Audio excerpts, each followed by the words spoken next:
Hey guys, it's Core Ross and welcome to the 6 News Roundup. So in this video I'm going to be condensing down all the brand new information we have from today's reveal. Of course tomorrow we'll actually have the Year 5 reveal with the brand new roadwork, but today we have the new operators along with balancing changes, the new map and some additional changes that are a big surprise. So let's start with our new operators. So Oryx is up first. This guy was a complete surprise. From the leaks he sounded pretty boring, and actually seeing him in action is amazing. So the biggest thing for me is the fact he can jump up hatches. That's actually to me bigger than his main ability where he can do the charge through walls or just charge to go fast. This to me is a total game changer. I roam a lot and I can just imagine so many possibilities for flanking with this guy and having a lot of fun. His guns are good enough for the job as well. So yeah, I cannot wait to get a hold of this dude on the test server, which is going to be up on Monday. And yeah, I think he is a game changer. This guy is a big surprise to me. I didn't expect him to be this cool. Now, of course, maybe when we actually get a hold of him, he'll be terrible, but I think he's actually going to be a lot of fun, and I'm looking forward to playing him. Also note that Oryx takes 10 damage when he actually goes through a wall, so you can literally kill yourself with Oryx, so watch out for that when you're playing him. Now, let's go over his gadgets, his weaponry, his secondary, and let's see how he might actually play out when we get him on the test server and of course then in live. So getting up patches, really cool. But let's talk loadout. So he's going to have the Spaz 12 shotgun, so Valkyrie shotgun, the MP5, no ACOG, that's the one that Rook and Doc have, the Bailiff, which is what Alibi and Maestro have, and then the USP 40. Now the reason he has the Spaz and the Bailiff is because of course he needs to open those hatches to actually get up or down, and he doesn't have impacts.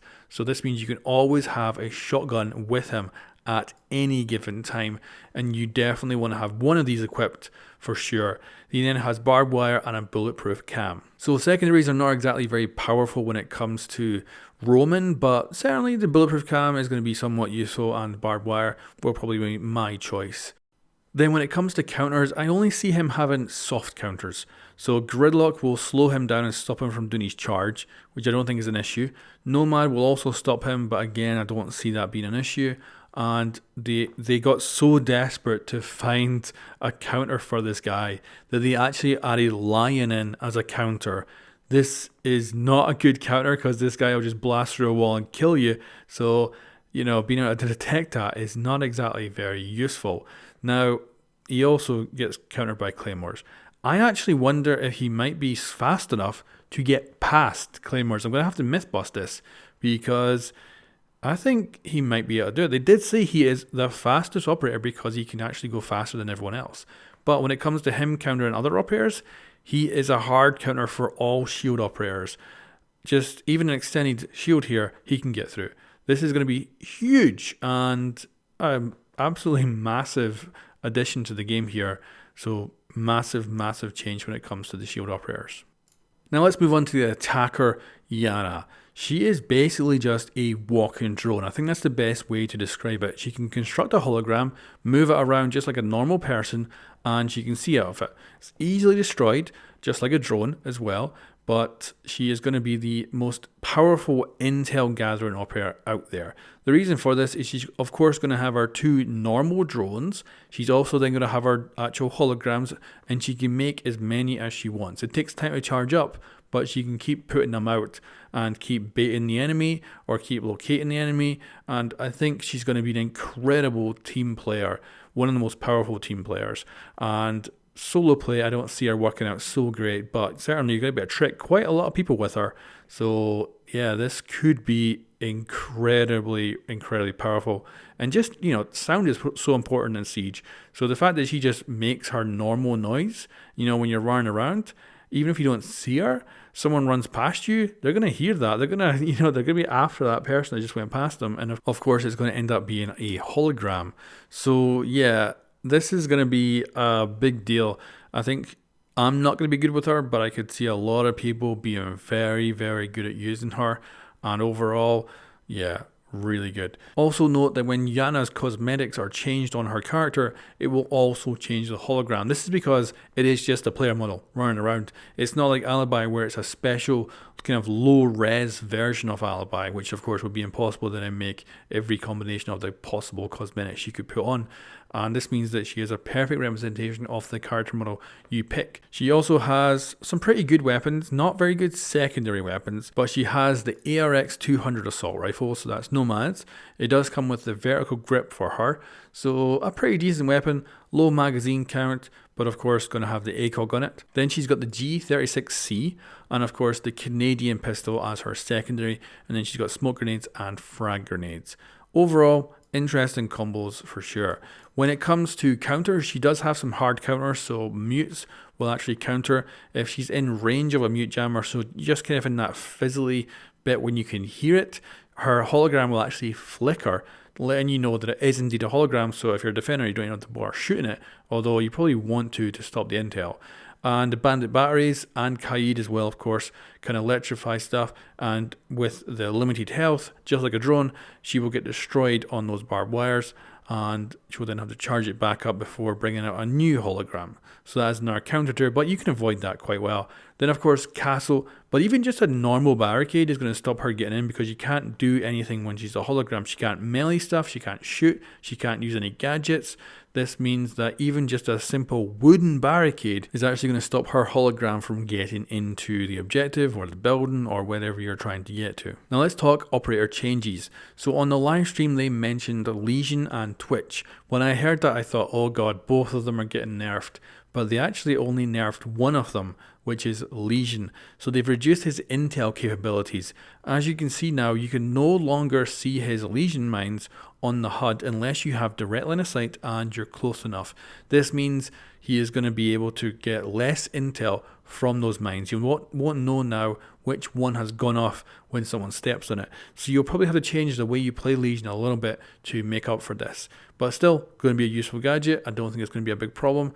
And apparently the tick damage over time has actually been increased a little bit. So we'll see how that goes. The next big change is Twitch. And this I would say is a buff. So they're making it so her gadget her drones actually charge up their taser shots over time. She'll only get 3 maximum, but they will charge back up.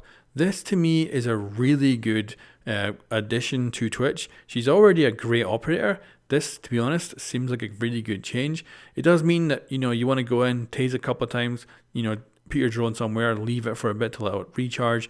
You can then get on the other drone, tase a couple of things, hide that drone for a little bit, go around, shoot some people, get back on your drones, tase a few more things. It is going to be interesting. Of course, with this change, will you be able to actually fire more shots in a normal game? Or is this going to limit you to, doing some big hits? And, it means missing with the damn thing as well. It's going to really hurt. You're going to be firing a shot, you miss, and if you fire again, you cannot fire for a while after that. So it may be quite well balanced. We'll have to see how it plays out. Now, there's some additional balancing changes as well. So we'll probably get more with the patch notes probably on Monday alongside the test server, but this is what we know so far. Dokkaebi is losing her frag grenades and they're being replaced with stun grenades. Maverick has lost his claymore and it's been replaced with a frag. That is awesome. So he's going to have frag grenades. And then Nuke is losing her claymore and getting frag grenades. And Ying is losing her claymore and getting frag grenades. So that's an awful lot of claymores going away. That is interesting. I'm not sure what's going on there. It's a lot more frags. It's quite an interesting change, which makes me think, why? Is there a reason behind this? It's kind of one of those changes that makes me think, are they doing this for a reason they haven't yet told us? Either way, it's one of those things that makes me a little bit suspicious. And finally, just over 4 years into Rainbow Six Siege, they have fixed barricades actually falling away when you melee them. So now you should never get anything stuck in the way when you melee a barricade. Thank God. Now let's talk about the new snazzy menu. Of course, it looks great, but there's a lot to take from it that they haven't explained. So first of all, there's a watch tab at the top. This was teased in the last season as well. That was also in the teaser video kind of showing off the gameplay and stuff. So what is that? There's rumors that it is a replay system where you can actually watch games back. but we have not got confirmation yet. So as yet, it's still a mystery until we actually hear something official. The UI, of course, looks very nice, but there's then the learning area, the training grounds. So what are these? Because of course, the training grounds looks like it's got an icon for a shooting range, which would be amazing. So I managed to search and find what these are. So first up is training grounds. This is engage enemy opponents in a training grounds mission. This is terrorist hunt, unfortunately. This is all it is. You actually go in there, it is just terrorist hunt.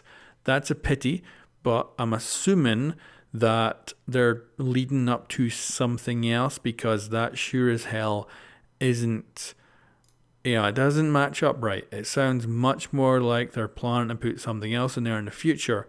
At least I'm hoping so. The other thing is the learning area. So this is actually the situations and stuff like that. So again, it's nothing new. It's just been put in a new place. But again, it sounds like they're going to put something else in there in the future. But right now, that is it. It's just normal stuff, terrorist hunt and situations.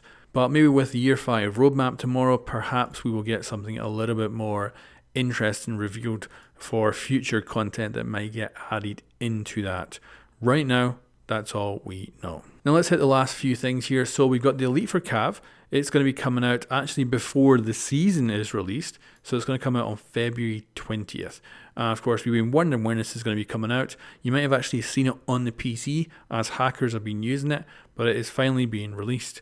The test server, of course, will be out February 17th, so it's going to be out very soon. And patch notes and stuff like that will come along with that too. Then, of course, we have the rework to Oregon. Now, I've seen a lot of hate for this because people are like, why rework this? Why not go and rework Bartlett University or something? Well, Bartlett University is a big rectangle. It's pretty boring. You're going to have to make a whole new map to actually make that viable. This is taking a map that's already one of the best and hopefully improving it in a way that makes it far more enjoyable. This, to me, is a really good choice, and I'm happy they've decided to go with it. Of course, I'm hoping they haven't messed it up, because it is one of my favorite maps. If they have messed it up, I'm going to be really sad. But I like that it's still the same style. It's not a complete conversion like we've seen with Canal. It's still the same essence of the map, but with different stuff added on. It looks quite a lot bigger, and overall, I'm looking forward to playing this map and seeing how I play it. This to me is kind of like Clubhouse. Remember, Clubhouse was a good map, but it needed a few tweaks here and there, and it is now one of the best and one of my favorite to play. This is kind of the same thing where they're taking Oregon, one of my favorites again, but hopefully now going to make it into an even better favorite with these improvements.